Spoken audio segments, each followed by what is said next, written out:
Hello friends, welcome to Arya Socio Academy. Please like, share and subscribe my channel and also press bell icon. Hello friend, कैसे हैं आप सब। उम्मीद है आप सभी अच्छे होंगे। आज का एमसीक्यू शुरू करने से पहले पिछले एमसीक्यू का जो क्वेश्चन है उसका आंसर हम लोग जान लें। क्वेश्चन है, इरविंग गॉफमैन के अनुसार शरण स्थल किसका उदाहरण है।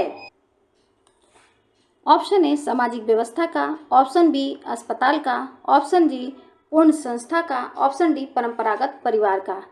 तो गॉफमैन ने टोटल इंस्टीट्यूशन की बात की है, उसकी अवधारणा दी है, तो इसी उसमें वो शरण स्थल, कारागार इत्यादि को वो संपूर्ण संस्था मानते हैं। तो 11 का आंसर हमारा यहाँ हो जाएगा सी।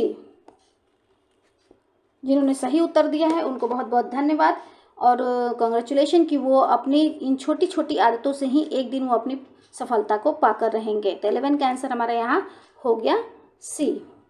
नेक्स्ट शुरू करते हैं आज का एमसीक्यू। क्वेश्चन नंबर 1, सामाजिक संस्था क्या है। यह हमें बताना है कि सामाजिक संस्था क्या है। एक स्थापित कार्यविधि जो मानव व्यवहार का विनियमन करती है। ऑप्शन बी, एक स्थान जहां सामाजिक समारोह का आयोजन होता है। ऑप्शन सी, एक संगठन जहां सामाजिक स्थितियां निर्धारित होती हैं। ऑप्शन डी, एक संगठन जो समाज सेवा प्रदान करती है। तो यहाँ हम ऑप्शन में ही देखें तो स्थान, संगठन ये सारी चीज़ें क्या है, संस्था सीधे रूप से नहीं हो सकती हैं। कार्यविधि जो है वह एक संस्था हो सकती है। तो फर्स्ट का आंसर हमारा यहाँ इजीली मिल गया ए। नेक्स्ट क्वेश्चन नंबर 2, निम्नलिखित में से कौन सी एक सामाजिक संस्था नहीं है। ए नातेदारी, बी विद्यालय, सी शिक्षा, डी बंदी गृह। तो सामाजिक संस्था कौन सी नहीं है यह हमें बताना है। तो नातेदारी सामाजिक संस्था है, बिल्कुल है। शिक्षा भी सामाजिक संस्था है और विद्यालय भी संस्था और समिति दोनों के अंतर्गत आती है। लेकिन बंदी गृह यह क्या है, संस्था नहीं है। तो 2 का आंसर हमारा यहाँ हो जाता है डी। नेक्स्ट क्वेश्चन नंबर 3, समिति एक संगठन है जिसका निर्माण किया जाता है। समिति का क्वेश्चन है और समिति से संबंधित वीडियो बना हुआ है, संस्था से संबंधित वीडियो भी बना हुआ है, वहाँ देखिए और अपने सारे क्वेश्चंस को, सारी आपकी जो क्वेरीज है उसको आप वहाँ अपनी जिज्ञासाओं को शांत कीजिए और अपने सारे क्वेश्चंस का आंसर पाइए। तो इस तरह से जब वहाँ वीडियो देखेंगे तो आपके सारे कॉन्सेप्ट आपके क्लियर हो जाएंगे और ये सारे क्वेश्चन आपको ईजी लगने लगेंगे। तो ऑप्शन है एक निश्चित अवधि के लिए, ऑप्शन बी एक निश्चित उद्देश्य के लिए, ऑप्शन सी एक निश्चित क्षेत्र के लिए, ऑप्शन डी निश्चित सदस्यों के लिए। तो समिति एक संगठन है, इसका निर्माण क्यों किया जाता है, एक निश्चित उद्देश्य की पूर्ति के लिए इसका निर्माण किया जाता है। तो 3 का आंसर हो जाएगा हमारा बी। इसकी विशेषताओं को, समिति की विशेषताओं को याद कर लीजिए। आप इस तरह के आंसर खुद ही दे लेंगे। समिति से संबंधित वीडियो देखिए। ऐसा अंश औपव्य विनिनी, यह इसका सूत्र है और इसका डिटेल आप वीडियो में देख सकते हैं। नेक्स्ट क्वेश्चन नंबर 4, निम्नलिखित में से कौन एक समिति है। ए परिवार, बी चर्च, सी श्रमिक संघ, डी उपयुक्त सभी। तो यहाँ हम देखें तो परिवार क्या है, एक समिति और संस्था दोनों है। चर्च भी एक समिति और संस्था के रूप में भी कार्य करती है। जब चर्च की जो विशेषकर चर्च क्या है, समिति के रूप में कार्य करती है और जब इसकी क्रियाविधि इत्यादि के बारे में बात करेंगे तब यह संस्था के रूप में होगी। श्रमिक संघ क्या है, संघ की है, तो यह भी एक समिति है। तो अर्थात हमारा आंसर यहाँ हो जाएगा डी। 4 का आंसर हमारा बनता है यहाँ डी। नेक्स्ट क्वेश्चन नंबर 5, निम्नलिखित में से कौन एक समिति नहीं है। ऑप्शन ए पार्क में टहलने वाले वृद्ध, ऑप्शन बी श्रमिक संघ, सी नौका क्लब, डी टेनिस क्लब। तो यहाँ संघ, क्लब और क्लब इत्यादि लगे हुए हैं, तो ये सभी क्या है, समिति के एग्जाम्पल बन जाते हैं और इनका एक निश्चित उद्देश्य होता है। यह संगठित रूप से कार्य करते हैं, इनकी एक संरचना होती है। लेकिन पार्क में जो टहलने वाले जो वृद्ध लोग हैं, यह इनमें किसी तरह की कोई संगठन नहीं है, किसी तरह की कोई संरचना नहीं है और इनका सबका उद्देश्य अलग अलग हो सकता है। तो 5 का आंसर हमारा यहाँ हो जाता है ए। नेक्स्ट क्वेश्चन नंबर 6, स्वीकृति प्राप्त प्रचलनों एवं कार्य रीतियों को जाना जाता है। समाज द्वारा स्वीकृति प्राप्त प्रचलन जो है, जो क्या कार्यविधियाँ जो हैं, उसे हम क्या जानते हैं। ए संस्थाओं के नाम से, बी परंपराओं के नाम से, सी प्रथाओं के नाम से, डी उपयुक्त में से किसी की भी नाम से नहीं। तो क्या है, कार्य रीतियों को और उनके प्रचलनों को जो समाज द्वारा स्वीकृत होती हैं उन्हें हम संस्थाओं के रूप में जानते हैं। तो 6 का आंसर हमारा यहाँ हो जाता है ए। नेक्स्ट क्वेश्चन नंबर 7, निम्नलिखित में से कौन संस्था है?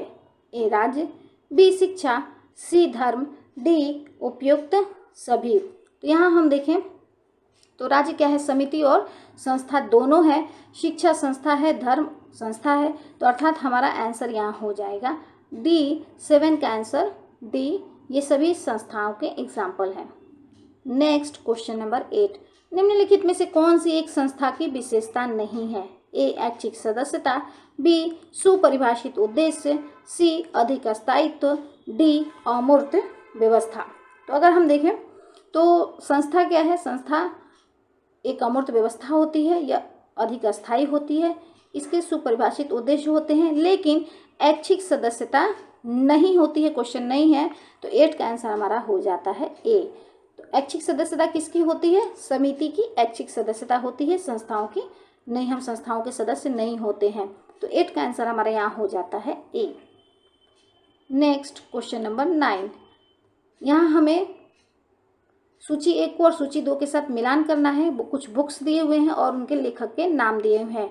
तो बुक्स है कल्चरल सोशियोलॉजी। कल्चरल सोशियोलॉजी किसकी बुक है?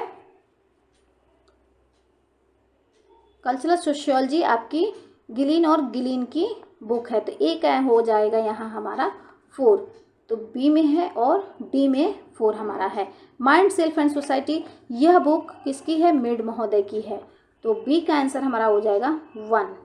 हमारा आंसर में निकल गया यहाँ 9 का आंसर हमारा यहाँ हो गया बी। आगे देख लेते हैं, हैंड बुक ऑफ साइकोलॉजी, यह बुक किसकी है? किम्बल यंग की है, तो सी का आंसर हमारा यहाँ हो जाएगा 3। ह्यूमन सोसाइटी, यह बुक किंस्ले डेविस महोदय की है, तो इस तरह से हमारा आंसर यहाँ हो जाएगा बी। 9 का आंसर हो गया यहाँ बुक बी, बुक्स और राइटर से संबंधित, याद कर लीजिएगा इसे। नेक्स्ट क्वेश्चन नंबर 10, निम्नलिखित में से किसे पूर्ण योग कहा जा सकता है? ए भयातुर होकर भागते लोगों की संख्या, बी सड़क पर दुर्घटना को देख रहे लोगों की संख्या, सी बसंती समूह के सूरज में धूप सेकते लोगों की संख्या, डी हड़ताल के दौरान गाड़ियों की तोड़फोड़ करते लोगों की संख्या।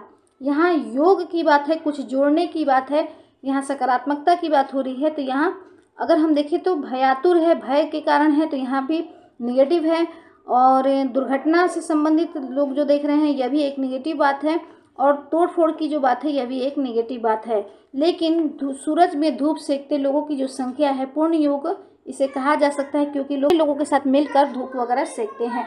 तो 10 का आंसर हमारा यहाँ हो जाता है सी। नेक्स्ट क्वेश्चन नंबर 11, जब एक समूह विशेष के सदस्य एक अन्य समूह के संदर्भ समूह के भांति समझते हैं तो नीचे दी गई विशेषताओं में से कौन सी मौजूद होती है? अर्थात कोई एक समूह है और दूसरे समूह को अपना संदर्भ मानता है, उसकी ओर देखता है, उसकी विशेषताओं को देखता है और उसे इस समूह का मेंबर बनना चाहता है, तो इसमें कौन कौन सी विशेषताएं होंगी? प्रवेश के लिए प्रयास करेगा, एक दूसरे के प्रति जागरूकता होगी, प्रदत्त श्रेष्ठता होगी, व्यक्तिगत पहल या अगुवाई, स्पर्धा और मात्र तुलना। तो इन सब विशेषताओं को कूट के अनुसार आपको बताना है। तो आई थिंक इसका आंसर आप सभी देंगे। तो आज का MCQ है, आई थिंक वो आप लोगों के लिए हेल्पफुल रहा होगा। थैंक यू, धन्यवाद।